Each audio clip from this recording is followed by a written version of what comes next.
Shri Gurubhyo Paramagurubhyo Srimadananda Tirtha Bhagavatpadacharyoभ्यो Namo Namah Narayana Paripurna Gunarnavaya Visvodaya Stititolaya Niti Prataya Jnana Prataya Vibhuda Sura Saukya Dukkha Satkaranaya Vidadaya Namo Namaste Yo Vipilimba Viparita Madiprabodhan Vadanarasya Kritavan Buddhatvavadam Sarvesvaro Haririti Pratipatakam Tam Ananda Tirthamunimayam Namami पूज्याय राघवेन्द्राय सत्यधर्मरताय च भजतां कल्पवृक्षाय नमतां कामधेनुवे सहना भवतु सहनौ भुनक्तु सह वीर्यं करवावहै तेजस्विनावधीतमस्तु मा विद्विषावहै ॐ शान्ति शान्ति शान्तिः. Welcome friends, we are into Kathopanishad. As we are continuing in the second chapter, second adhyaya, we have seen, so far as to how this body and its relation to the Prakriti as well as the life force that is inside us. It has been said in the first mantra, it is Ekadasha Puradvaram Ajasya Avaktra Chetasah. It is, because it is a 11-gated city, because in which, it has been maintained, by a master, because, and who has got, because a lot of servants, subservient one, who are doing the work on behalf of him. They all work simultaneously, and they have got so synchronized effort, to keep us alive all through. And that is the Ekadasha Puradvaram we are in which which, because we are able to perform as well as to understand the world and understand ourselves.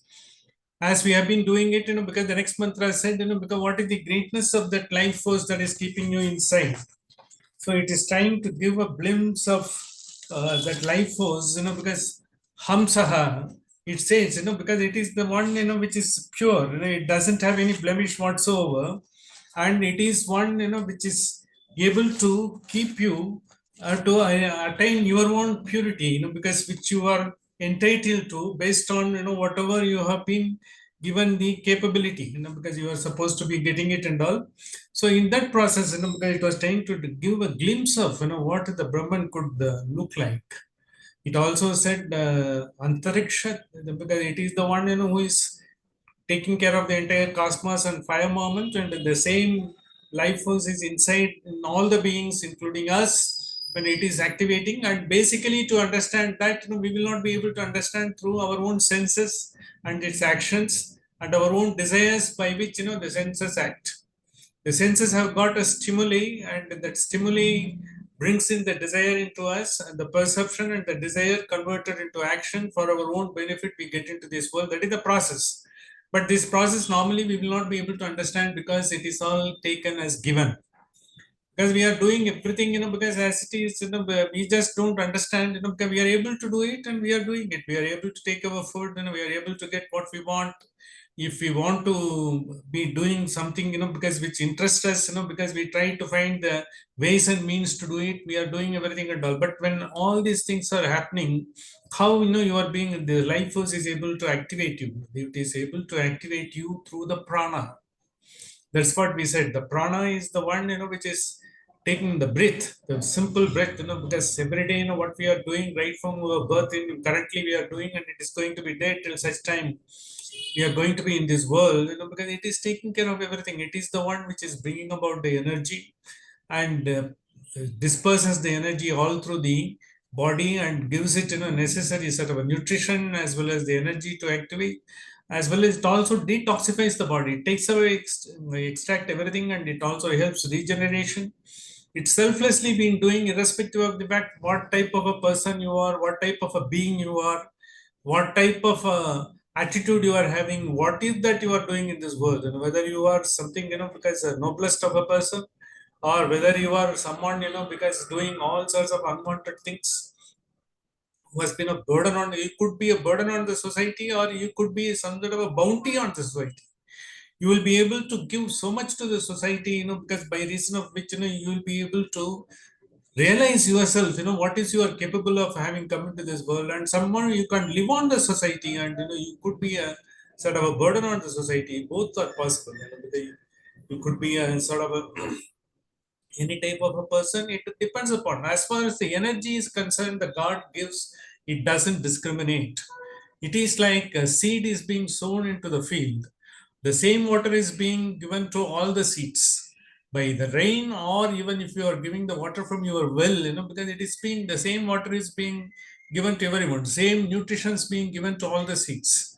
Same fertilizer is being given to everything and all. But some of them grow. Some of them grow to their full potential. Some of them don't. Some of them have got their own qualities. Because like you are having a bitter gourd, because you will have the bitter taste. And if you have got almond, it will be an almond. And if you are going to sweet corn, it will be a sweet corn. Because it will all have its taste, because the nature of the seed that has been inside us. That is swabhava.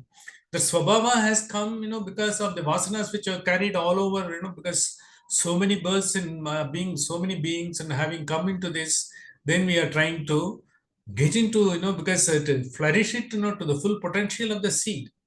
But to the full potential of the seed, because you should not be bothered about how other seeds are going to be doing and how the other seeds are going to be growing and all. Because a tree, when it comes as a seed, it doesn't bother about anything. It only grows upwards.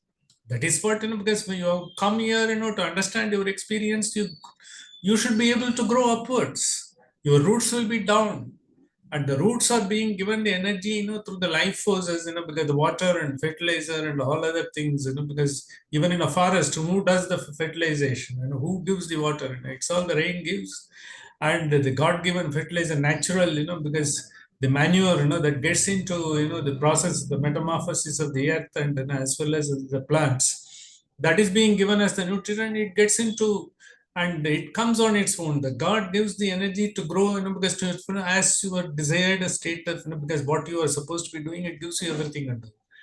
But plants and others, since they don't have any sort of a variety of ways, in which, they will be able to dissipate themselves, that's not there. They are just going towards the sun. They grow only upwards. They just go up, because that is why when we say Upanishad is one of the words is which is taking you, elevates you every step. Upanishad. Every step, it's being, that is one of the etymological meaning also you can attribute. It's not only, because the guru, because you sit by the side of the guru and hear and get the knowledge and wisdom, the system, the guru imparts to you and you take it without any cavil, with a total surrender to the guru, you take it. That is one meaning, Upanishad. The other one is, it elevates you every moment. The elevation is not a one-time affair, or because you've got appointed time in which you will be. The elevation takes every minute. The elevation takes every minute. When you are able to discard the thoughts which is not required, which has been fuzzulating and comes fuzzulates. It just because bombards. It comes through, and then because when you don't give any attention, it goes off.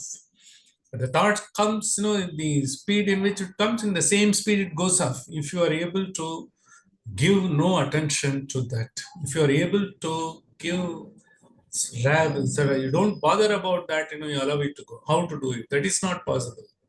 Having come into this world, because that is not more possible, then it is only by practice we will be able to do it.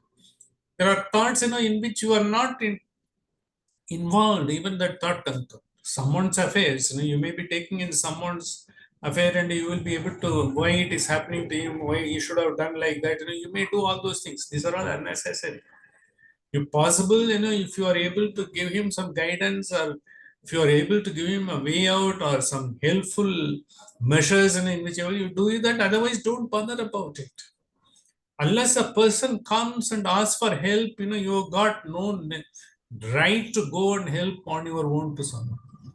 It's not that, because someone is in poverty and is begging, he's on the streets, you should help, because that, he doesn't have to ask. By seeing, what is that. Whereas someone else is, because having some affairs, in which something and all, but you don't have to get it.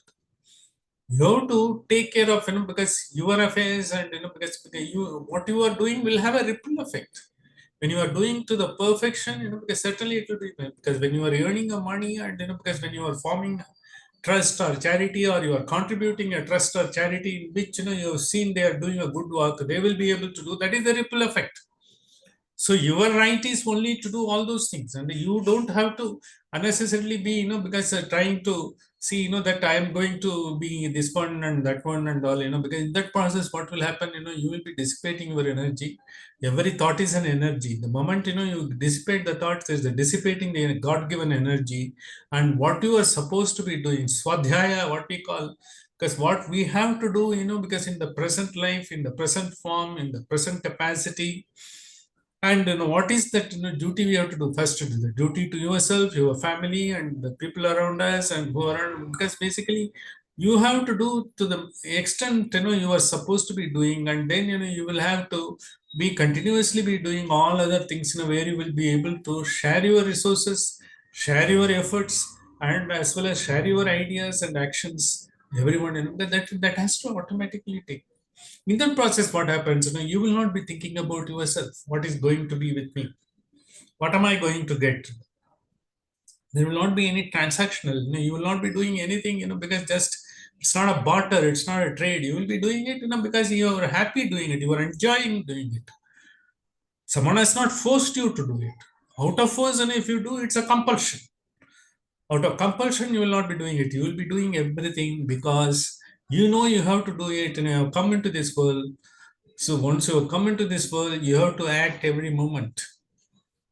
And once you understand what the world is, what the world affairs are, because how it is taking you, and once you know that, you will be able to wait through very clearly, clear mind, and you will be able to live happily, and perhaps because you will be enjoying, because whatever you are doing, means when you see the smile because of you, someone from someone, and because when you are able to help someone, and because when you are able to keep people happy around you, that is what, because tree doesn't bother, it gives you the fruits. It never ask, because have I been fertilizer or anywhere else, because even the people are, building the sort of the structure around the tree. It does, that's, as long as it is capable of giving the fruits, it doesn't bother, when people, because around the tree, because they spoil the environment. When the time comes, it falls off and goes. It doesn't bother it. It doesn't ask for anything. As long as it is possible, it gives. Once you have that, that is the greatest idea. In that, the only thing we have to understand is we have got nothing to achieve by virtue of our thoughts. Our thoughts come wherever you have to act. When you are mindful, the thoughts totally, so they slowly dissipate themselves. They don't go away because your attention is on to something what you are doing.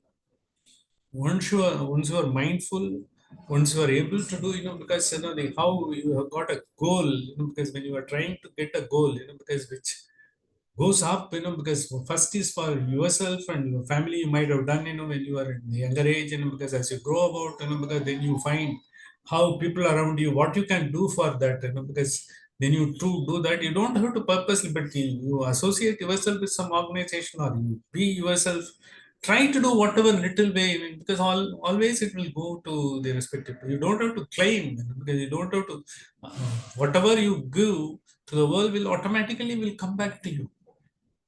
There is no force. You don't have to ask for anything. It will be given to you. This is what the Bible also says.